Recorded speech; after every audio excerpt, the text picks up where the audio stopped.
habituelle, Télesti, une émission qui vous fait voyager dans le divin, une émission qui vous fait promener dans ce qui rentre dans le domaine du surnaturel.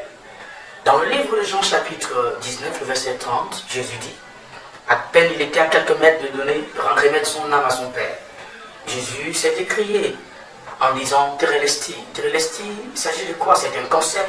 Non, ce n'est pas un concept, mais c'est une réalité. Mais quelle réalité? Une réalité de quelque chose qui a été vécu au temps de Jésus. Justement, Dieu l'avait envoyé sur la terre pour accomplir une mission. La mission était celle de pouvoir sauver le monde. La mission était celle de pouvoir apporter la paix dans les nations. La mission était celle de pouvoir voir le monde être changé, amené dans la plénitude de la grâce de Dieu. Alors maintenant, Jésus était sur le point de remettre son âme à son Père. Il a crié après avoir demandé qu'on lui remette de l'eau, lorsqu'on lui a remis le vinaigre. Mais il a crié devant tout le monde, devant les soldats romains qui assistaient à cette scène extraordinaire, spectaculaire, en disant Télesti. Télesti, c'est un langage qui est unique, appartenant aux soldats romains. Parce que lorsque les soldats romains allaient en guerre, il y avait un général qui restait toujours au sommet de la montagne. Il devait observer l'évolution de la bataille.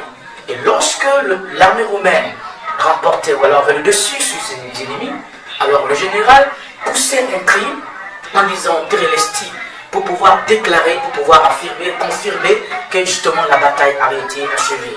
Alors Jésus, en le faisant ici, est en train de proclamer, de démontrer par là qu'il est en train de remporter la totale bataille sur l'ennemi.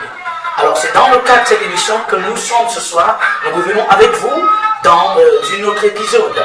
Un épisode qui va nous entraîner dans le cadre des réalités invisibles. Nous voulons commencer à vous entretenir sur les réalités invisibles.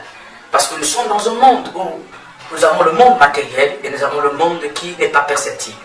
Mais il y a beaucoup de personnes qui croient que parce que les choses qui ne sont pas perceptibles, elles ne peuvent pas avoir accès à ça. Alors ils se disent que parce que ces choses on ne peut pas les voir, alors on ne peut non plus les croire. Le monde n'est pas seulement fait de ce qui est visible, mais le monde est fait de ce qui est aussi invisible. Et nous allons donc nous entraîner dans cette dimension avec Dieu, où nous aurons beaucoup de choses à entretenir avec vous. Et dans le cadre donc de l'épisode 1 ce soir, parlant des réalités invisibles, nous voulons vous parler sur la question des temples. La question de la réalité des temples et leur influence. La réalité des temples et leur influence est quelque chose de très extraordinaire. Et là, nous allons pouvoir prendre appui sur le livre des Actes des Apôtres, le chapitre 16, partant du verset 16, du verset 16 au verset 21, que nous allons partager avec vous ensemble. Lisons la parole du Seigneur. Voilà ce qui est écrit. Quand nous allions au lieu de prière, une servante qui avait un esprit de python et qui en devinant procurait un grand profit à ses maîtres, vers au-devant de nous. Et il s'est mis à nous suivre, Paul et nous.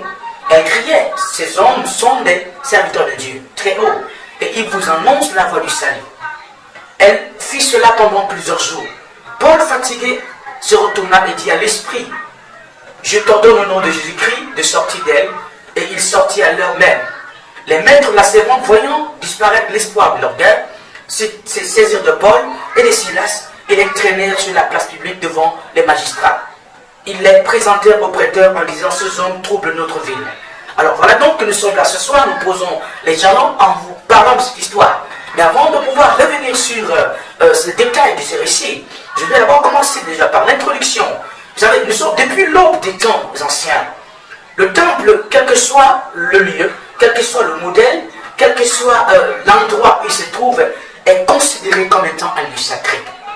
Un temple est considéré comme étant un lieu sacré ou dans lequel on voue une adoration, on voue une vénération à une divinité quelconque.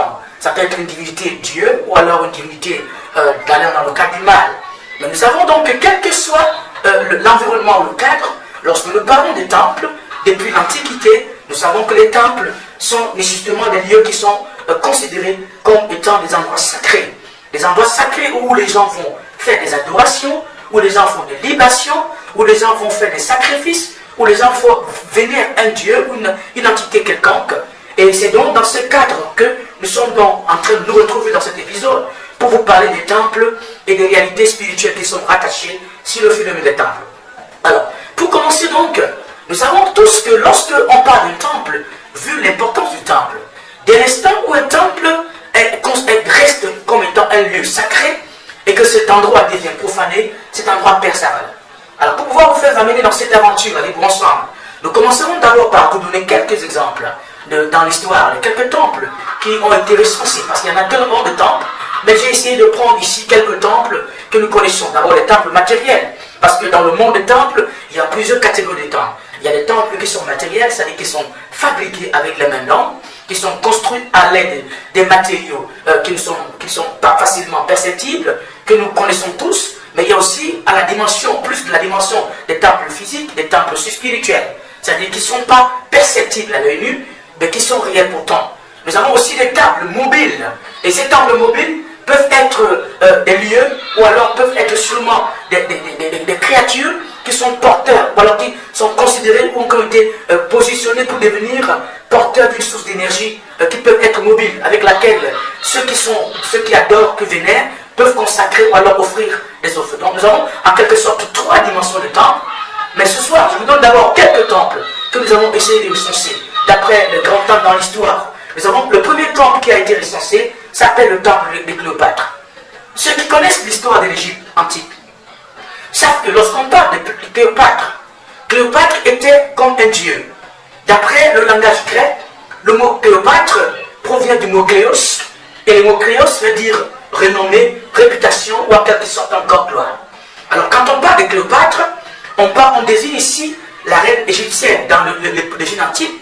Et cette Égypte antique, donc, a connu beaucoup de métaphores, a connu beaucoup de passages de plusieurs autorités, plusieurs dieux qui ont régné dans ce peuple. Mais il y avait un roi parmi ce roi qui était considéré comme un dieu qu'on appelait Cléopâtre. Et Cléopâtre, dont son nom veut dire réputation, veut dire renommée. Il avait donc construit un temple, et son temple qui avait été construit avait pour objectif de pouvoir non seulement reconnaître cet homme comme étant Dieu, mais ça l'amenait aussi à pouvoir recevoir les louanges, des adorations et pouvoir avoir cet énorme de renommée. Alors il y a dans ce temple qu'on appelle le temple de Cléopâtre, qui relève de l'Égypte antique. Ça c'est le premier temple. L'histoire est tellement très vaste que s'il faut rester dessus pour vous faire promener, on passerait toute une soirée, toute une journée pour ça. Je vous donne juste quelques temples ici pour que vous puissiez avoir un peu l'information à ce niveau. Le deuxième temple que nous rencontrons, il y a le temple de Zeus. Nous savons que Zeus, d'après les divinités romaines, d'après la Rome antique, il était considéré en même temps comme Jupiter.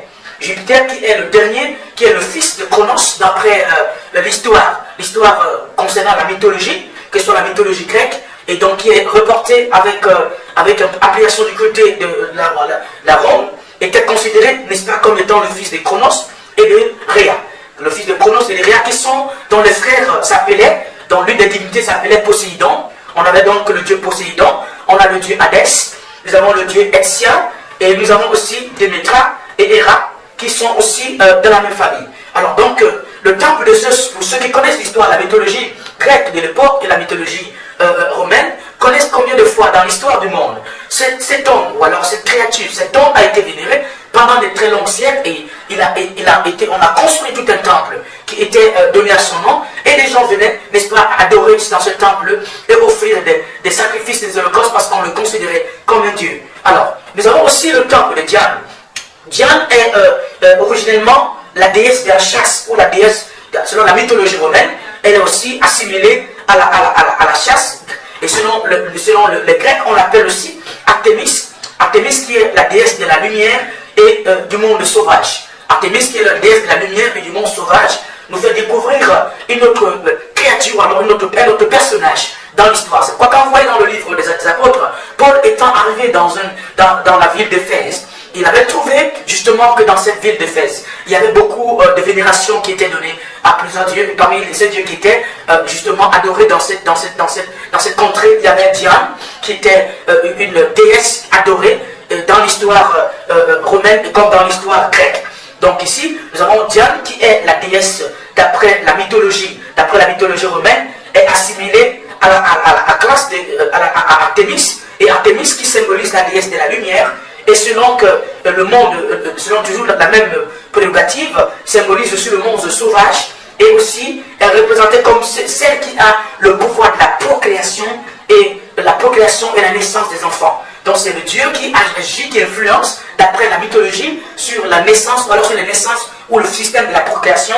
Et nous pouvons considérer cette réalité dans le livre de Juges, dans le chapitre 16, le verset 23, où nous voyons dans ce passage l'histoire avec cet homme géant et qui nous parle des expériences qu'il a connues et certaines expériences qui sont racontées et qui ont lien avec la déesse Diane. Nous avons aussi un autre temple qui était vénéré, et le temple de Ramsès. Tout le monde connaît l'histoire de Ramsès. On a eu Ramsès I, Ramsès II, qui ont été des grands dieux dans l'Égypte antique et qui ont marqué l'histoire du monde concernant le phénomène des temples. Et nous savons donc qu'on ne parle pas juste des temples pour rien, parce que les temples, de temples qui sont considérés comme étant des lieux statiques ou des lieux mobiles, où les gens vouent des adorations. Alors le temple, dans le domaine, la question de l'invisible, des choses, des faits ou des phénomènes entrant dans le domaine invisible, ont un impact dans la vie sociale. Parce que s'il y a un endroit est considéré comme étant un lieu d'adoration, si une vie peut être considérée comme un temple, si un objet peut être considéré comme temple, ça veut dire qu'il y a un culte qui est voué dans ce temple.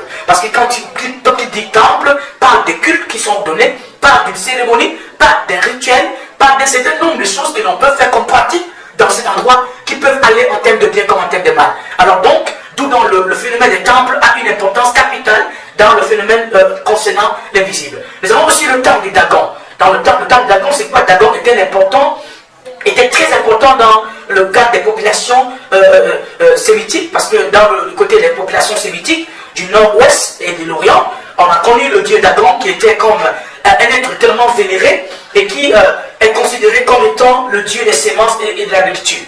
Ceux qui adoraient ce dieu, on a connu par exemple les Philistins qui ont adoré pendant des milliers d'années ce dieu qu'on appelait Dagon. Et justement, un temple avait été établi, avait été créé, avait été fabriqué, avait été construit à l'honneur de Dagon qui était considéré comme un dieu. Alors, si nous faisons donc le voyage des temples ce soir pour vous présenter, parce qu'il y en a tellement de temples, il y en a tellement trop de temples que nous prenons juste la peine de vous donner quelques-uns. S'il faut en donner, on parlera, ça fait des livres entiers. Mais je veux simplement attirer notre attention que derrière les temples, il y a une réalité spirituelle. La réalité spirituelle est celle de pouvoir nous amener à comprendre, à découvrir. Si donc dans les temples, il y a des célébrations, si dans les temples, il y a un culte qui est donné, si dans les temples, il y a la vénération, alors qui est-ce qu'on veut venir dans le temple?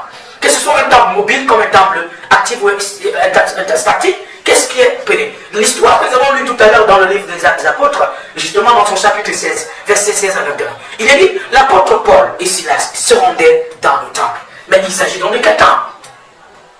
Il y a le temple qui a été construit quelques années un peu plus avant Jésus-Christ, qui a existé dans les années 70, avant l'arrivée de Christ.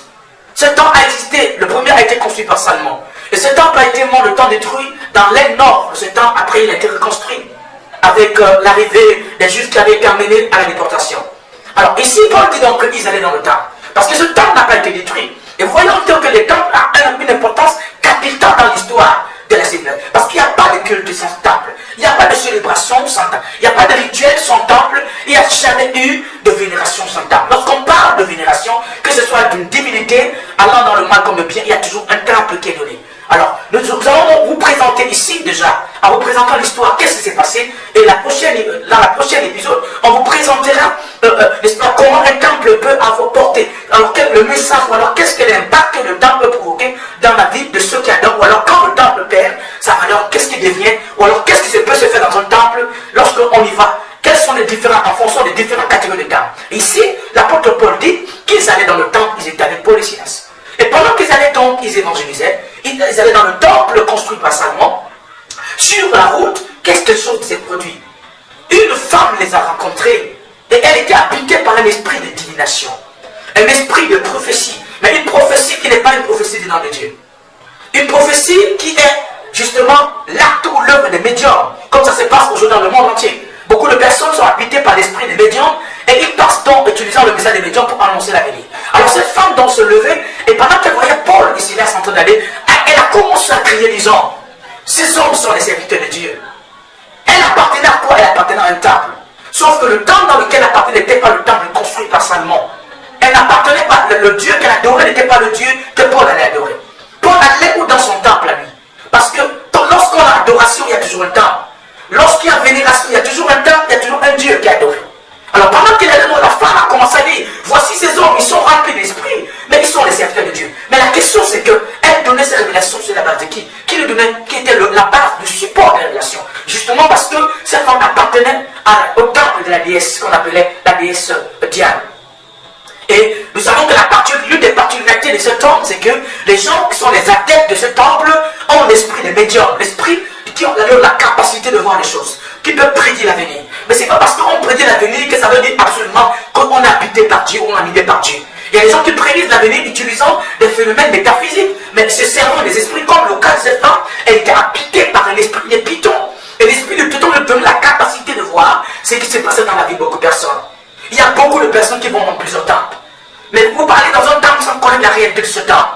Vous parlez dans un temple adoré ou alors célébrer ou demander quoi sans savoir l'impact de ce temple, l'histoire de ce temple, quel est le Dieu véritable qui est adoré dans ce temple, ou quels sont les esprits qui sont les supports qui amènent les adeptes de ce temple à bénéficier en ceci ou en cela. Parce que l'une des particularités du temple, c'est que lorsqu'on invoque dans un temple, on a des bénéfices qu'on reçoit dans le temple par rapport à celui qui est le maître, alors la divinité qui est adorée dans le temple.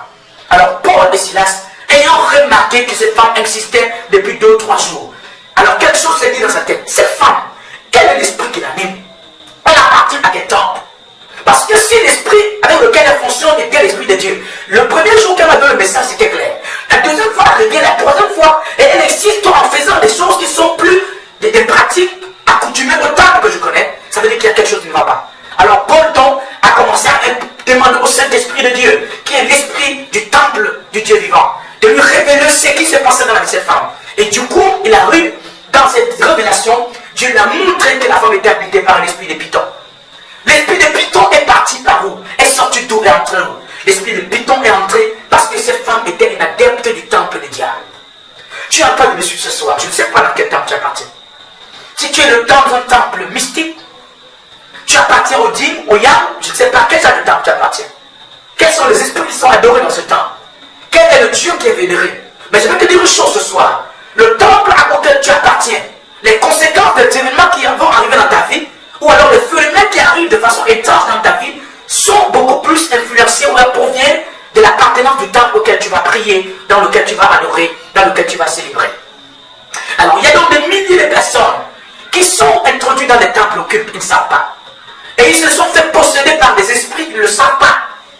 Ils sont animés par des démons, d'autres des pythons, d'autres des chiens, d'autres des singes. Tout dépend du temple auquel tu appartiens. Tu appartiens au temple des ancêtres, dans lequel tu as participé à des rituels. Et aujourd'hui, ta vie n'arrive plus à tourner dans un sens normal. Justement parce que tu es allé te mettre dans une collision avec un temple que tu ne connais pas. C'est pourquoi l'apôtre Paul dit, vous adorez les choses que vous ne connaissez pas. Nous adorons le Dieu du temple des amours. Nous adorons le Dieu du temple véritable.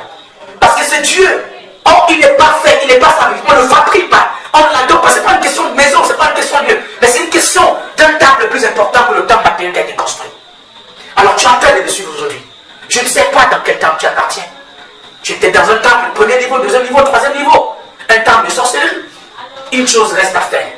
Ce soir, tu peux recevoir la délivrance comme cette femme a reçu la délivrance. Peut-être que ce ne sera pas de la même manière. Mais il suffit de te rapprocher de nous, d'être en contact avec nous. Il y a peut-être un esprit qui te tourmente parce que tu fais partie d'un temple occulte et tu n'arrives pas à t'en débarrasser. Jésus-Christ est le Fils de Dieu. Il est le maître de notre temple auquel nous appartenons. Il est le maître et le Dieu suprême de ce temple. Il est la divinité que nous adorons dans ce temple. Si tu reçois Jésus ce soir dans ton cœur, il peut te délivrer de l'emprise de ce mal qui est en train de te ronger. T'enlever sur l'emprise de ce serpent aussi, peut-être un python, ou alors un oiseau occulte qui te contrôle parce que tu appartiens à un temple mystique. Tu n'as pas voulu entrer dedans. Mais quelqu'un t'a entraîné. Quelqu'un t'a dit tu auras de l'argent. Entre dans ce temple. Tu entres. Aujourd'hui ta vie est devenue source de merde.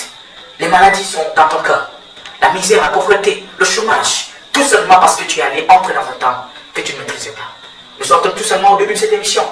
On aura à vivre des choses extraordinaires avec vous. Restez sous tout ce côté et vous êtes bénis de la part du Seigneur. Amen. Tu as tout pour moi, agneau de Dieu, tu es tout pour moi.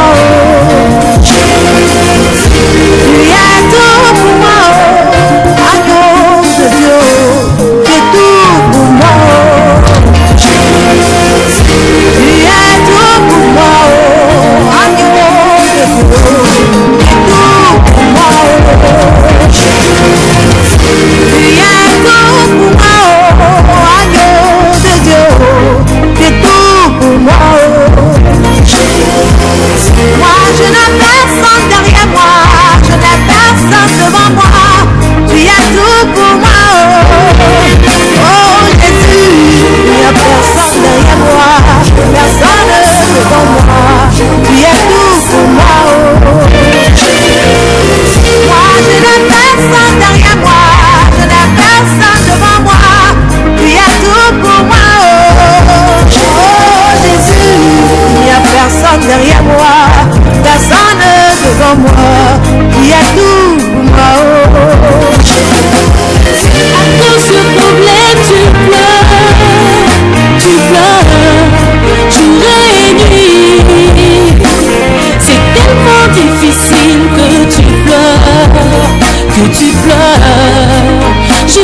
Et tu verras qu'il agira, oh, seulement dis-lui. Il n'y a personne derrière toi, il n'y a personne devant toi, il est tout pour toi, oh. Dis à Jésus qu'il n'y a personne derrière toi, personne devant toi, il est tout pour toi, oh. Jésus.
Yo, yo, yo, yeah. Wow.